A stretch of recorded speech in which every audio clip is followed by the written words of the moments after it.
নমস্কার সবাইকে। চলে এসেছি হরগৌরী পাইস হোটেলের নতুন একটি আপডেটস নিয়ে। আজকের গল্পের শুরুতেই আপনারা দেখতে পাবেন, যেহেতু গৌরী বলেছে যে ও কি না গুরুমায়ের ভক্ত, তাহলে সত্যি কি গুরুমা ওকে বিশ্বাস করবে নাকি ওর কথাই মেনে যাবেন। এরপর দেখা যায় যে গুরুমা মনে মনে ভাবতে লাগে যে এই মেয়েটা কি সত্যি আমার ভক্ত, ও কি সত্যি জ্যোতিষী জানে। এরপর গৌরী বলে, আমি শুধু ওনাকে বাঁচাতে গিয়েছিলাম, আর বাকিটা কি হয়েছে সেটা তো স্যারের মুখেই আপনারা শুনেছেন। এরপর এদিকে দামিনী ভাবতে লাগে সেই সব ঠিক আছে, কিন্তু আমি এটাই বুঝতে পারছি না যে পুলিশকে খবরটা কে দিয়েছে। আমার বেটা যাওয়ার সাথে সাথেই সেখানে পুলিশ কি করে হাজির হয়। এই কথাটা রুদ্র বলে যে আমারও এই একটাই প্রশ্ন। এরপর দেখা যায় যে গৌরী যে আর্য স্যারকে ফোন করেছিল সেই কথাটাই গৌরী নিজে নিজে ভাবতে লাগে। এরপর রুদ্র বলে যে আমাদের বাড়ির মধ্যে কেউ হবে, না হলে এটা কেউ আর করবে না। এরপর অবিনাশ বলে যে আমরা তো এখানে সবাই পরিবারের লোক, বাইরের লোক তো শুধু এই হিমানি, এই তো আছে শুধু যে কিনা বাইরের লোক। এরপর বলে যে দামিনীও ওর উপরই সন্দেহ করতে লাগে। এরপর রুদ্র বলে যে কি বলছো, তুমি ভুলে যেও না যে ওই আমাকে বাঁচিয়েছে। এরপর দেখা যায় যে রুদ্র বলে শুধুমাত্র পুলিশ নয়, আমাকে আরেকজনও মারতে চেয়েছিল, আর ওরা আমার ওপর গুলিও চালিয়েছে। এরপর এখানে ঈশা বলে যে কার এত বড় সাহস রকি, যে তোমাকে মারতে চেয়েছে। এরপর রকি বলে যে তাকে তুমি খুব ভালো করে চেনো, সে তোমার খুব পরিচিত। এরপর রকি বলে যে সে হচ্ছে তোমার ভাই, আর তার নাম হচ্ছে মিন্টু। এই কথাটা শুনে ঈশা খুব রেগে যায়, বলে যে ভাই আবার আমার সংসারটা নষ্ট করতে চাইছে, আমি এটা নিয়ে কথা বলবো, আমার আর ভালো লাগছে না। এরপর কান্নাকাটি করে ঈশা সেখান থেকে চলে যায়। এরপর এইদিকে গৌরী ভাবতে লাগে যে মিন্টু, এই মিন্টুটা কে, আমাকে জানতেই হবে। এরপর গৌরী বলে যে আচ্ছা স্যার, আপনার কে কে শত্রু সেই সব আমাকে জানতে হবে, কে আর কাদের সঙ্গে আপনার শত্রুতা রয়েছে। এরপর দামিনী বলে যে এইসব আমাদের পারিবারিক ব্যাপার, তোমাকে এইসব নিয়ে মাথা ঘামাতে হবে না, এইসব না জানলেও চলবে। এরপর রুদ্র বলে যে মা, তুমি এটা কি করছো, আর আমাদের পারিবারিক বিষয়ে ওর জানা তো কর্তব্য। এরপর গৌরী বলে যে আচ্ছা গুরুমা ঠিক আছে, আপনি যদি বলতে না চান তাহলে আপনাকে বলতে হবে না, কিন্তু আপনি আমার কাছ থেকে আর কোনো দায়িত্ব আশা করবেন না। আমি আজকে আপনার ছেলেকে বাঁচিয়ে নিয়েছি, সেটা দ্বিতীয়বার আর নাও হতে পারে। এরপর রুদ্র বলে আজকে যদি হিমানি না থাকতো তাহলে আমি হয়তো বেঁচে ফিরতাম না, আর এইসব বিষয়ে জানা তো ওরই কাজের মধ্যে পড়ে। অন্য মুহূর্তে দেখা যায় যে মিন্টু তার বাবা মাকে শাসাতে লাগে যে তোমরা কেন ওই গুরুমায়ের সঙ্গে এই আমার বোনের সম্পর্কটা ঠিক করতে গিয়েছো। আর তোমরা তো খুব ভালো করেই জানো ওই গুরুমা আর এই রকির জন্য আমাদের ব্যবসাটা লাঠে উঠে গেছে, ওদের জন্য আমরা না খেয়ে মরছি, আমরা সব কিছু শেষ হয়ে গেছে, আর তোমরা ওর সাথে নিজের শত্রুর সাথে তোমরা হাত মেলাতে গেছো।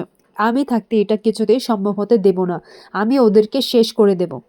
এরপর ঈশার মা বাবা বলে যে এরকমটা করিস না, আমরা গুরুমায়ের সঙ্গে থাকলে হয়তো একটু খেয়ে বেঁচে থাকতে পারবো। এরপর মিন্টু সেটা কিছুতেই রাজি হয়নি, সে চলে যায় রুদ্রকে মারার জন্য।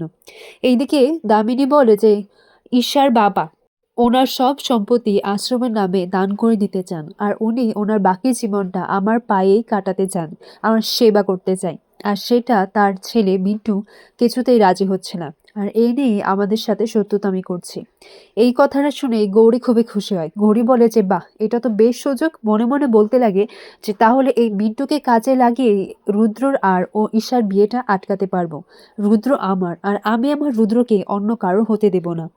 এরই মুহূর্তে দেখা যায় যে বাড়িতে এসে হঠাৎ করে গুলি করা শুরু করে দেয় মিন্টু। এরপর মিন্টু এসে বলে আজকে তোকে আমি শেষ করেই ছাড়বো, আজকে তোর বাড়িতে এসে আমি তোর লাশ ফেলে দিয়ে যাব। এরপর দেখা যায় যে মিন্টু আর দুদিক থেকেই গুলি চালানো শুরু হয়ে গেছে। এরপর কিছু মুহূর্তের পর দামিনীও আর বাকি যে তার শিষ্যা আছে তার সাথে যে যারা থাকে তারাও গুলি চালানো শুরু করে দেয়। এরপর এক এক করে মিন্টুর সব সাথীরা মারা যায়, এবং এটা দেখে মিন্টু বলে যে আজকে তোর ভাগ্য তোর সাথে রয়েছে। আর এইদিকে রুদ্রর গুলিও শেষ হয়ে যায় এবং মিন্টু রুদ্রকে দেখিয়ে ফেলবে। এইদিকে গৌরীও ভাবতে লাগে যে আর একটু হলেই তো মিন্টু রুদ্রকে দেখে ফেলবে। মিন্টু রুদ্রকে দেখার আগেই গৌরী তাকে সেখান থেকে বের করে নেয় এবং রুদ্রকে আবারও সে বাঁচিয়ে নেয়। এরপর মিন্টু বলে যে আজকে আমি চলে যাচ্ছি, কিন্তু তোকে আমি আমার হাতেই মারবো। এরপর এইদিকে রুদ্র বলে যে আজকে তোর মরণই তোকে এখানে ডেকে এনেছে, তুই আজকে বেঁচে দিতে পারবে না।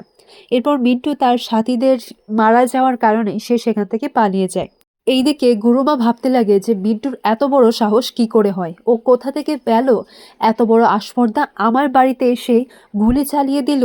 এরপর গৌরী এই সমস্ত কিছু দেখে ও ঘাবড়ে যায় এবং এটাই বলতে লাগে মনে মনে যে আমি এই কোন রুদ্রকে দেখছি, রুদ্র এতটা ভয়ানক হতে পারে কি করে, ও এত কিছু করতে পারলো যে অন্য কাউকে মারার আগে ওর হাতটাও কাঁপে না, আমি কোন রুদ্রকে দেখছি।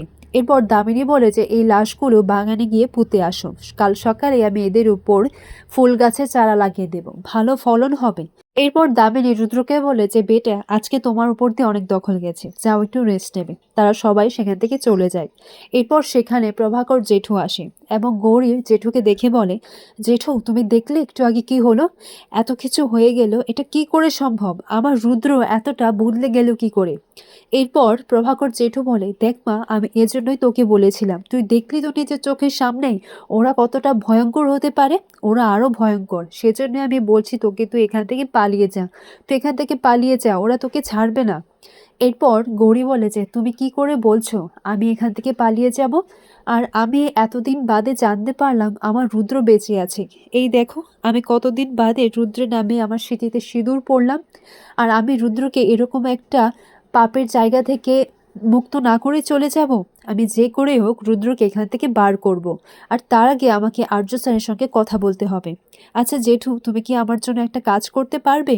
এরপর প্রভাকর জেঠু বলে, আমি তোকে এই বাড়িতে গৌরী বলে নিয়ে এসেছিলাম, আর তোকেই আমি অধিকারটা পাইয়ে দিয়েছিলাম, আর আমি আবারও তোকে তোর রুদ্রকে ফিরিয়ে দেব, তোর অধিকার আমি পাইয়ে দেব, যা করতে হয় তার জন্য আমি সবটাই করব। পরের দিন সকালেই দেখা যায় হুট করে একজন মহিলা, ওনার কাছে হরেক মালের জিনিস ছিল, এইসব নিয়ে চলে আসে। বাড়ির ভিতরে ঢুকে যাওয়ায় গুরুমা বলে, তুমি হঠাৎ করে এখানে কেন চলে এলে এরকম ভাবে। এরপর গুরুমায়ের দাসীরা বলে যে তুমি এখান থেকে এক্ষুনি যাও, বার করে দেবো বলছি। এরপর সেই মহিলাটি বলে যে আচ্ছা গুরুমা, আমি তো অনেক আশা নিয়ে এসেছি, আমি তো আপনার খুব বড় ভক্ত। এরপর গুরুমা বলে, আচ্ছা বলো তোমার কি চাই। এরপর সেই মহিলাটি বলে যে আমার কাছে তো সারা জীবন বসে খাওয়ার মতো ব্যবস্থা আছে, সারা জীবন বসে খেতে পারবেন, আর জীবনও ধারণ করার জিনিস আছে মাত্র 30 টাকায়, আর জীবন ধারণ করতে পারবেন মাত্র 40 টাকায়। রুদ্র এসে বলে, এখানে কি ইয়ার্কি মারতে এসছো, চুপচাপ এখান থেকে বেরিয়ে যাও। এরপর অবিনাশও বলে, কি 30 টাকায় 40 টাকায় সারা জীবন বসে খেতে পারবো, আমাদের কি বোকা ভেবেছো নাকি। এরপর দেখায় যে উনি বসার মোড়া বেচছেন, আর জল ধারণ মানে কি, জল ধারণ হচ্ছে যে মগের মধ্যে জল নেবেন। এরপর গৌরীকে গিয়ে বলে যে রাখুন না, দেখুন এটা খুব ভালো, এটা খুব ভালো। গৌরী বলে যে না, আমার চাই না। এরপর উনি ইশারা দিয়ে ওনার একটা চিট বার করে গৌরীকে দেয়, বলে যে রাখুন না, এটা আপনার কাজে লাগবে। এরপর গৌরী বুঝে যায় সেখানে লেখা ছিল যে আমাকে আর্য স্যার পাঠিয়েছে, আমার সাহায্যেই আপনারা যোগাযোগ করতে পারবেন, যে করেই হোক আপনি আমাকে এখানে একটা থাকার ব্যবস্থা করে দিন। এরপর দামিনীর দাসীরা ওকে এখান থেকে বের করে দিচ্ছে, আর কি করে আটকাবে গৌরী সেটাই ভাবছে।